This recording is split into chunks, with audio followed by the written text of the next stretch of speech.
Chapter 1. The Empty Chair.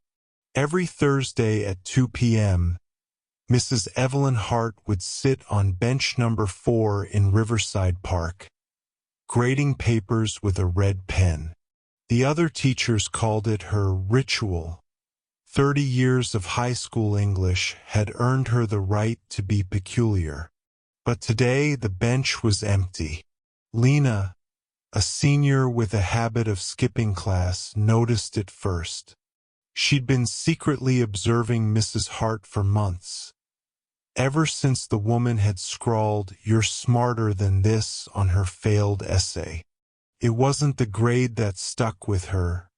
It was the way Mrs. Hart had said it, like she actually believed it. The next day, the principal announced that Mrs. Hart had suffered a stroke. Chapter 2. The Notebook. Lena volunteered to bring Mrs. Hart's graded papers to the hospital. The room smelled like antiseptic and wilted flowers. The woman who had commanded classrooms with a single look now seemed small beneath the bleached sheets.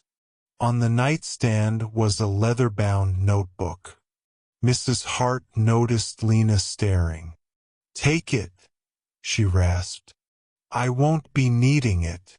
Inside were decades of margin scribbles, lines from student essays that had stayed with her. "Ms. Hart, if Romeo loved Juliet so much, why didn't he just write her a letter instead of dying?" Javier M. 1998. The American dream is just a loan you spend your life paying back. Denise W. 2015. At the bottom of the last page, in fresh ink, "Lena, write your own ending." Chapter 3. The Lesson. Months later, at graduation, Lena stood at the podium clutching that notebook. The crowd expected the usual platitudes about following dreams. Instead, she read Mrs. Hart's words. "We think life teaches us in grand moments. Doesn't. The lessons come when you're half asleep on a Tuesday, when you're staring at an empty bench, when you realize too late that the people who change you rarely know they've done it."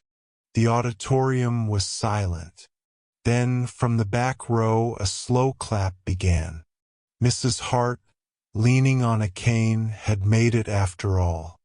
The best teachers don't give you answers. They leave gaps wide enough for you to grow into.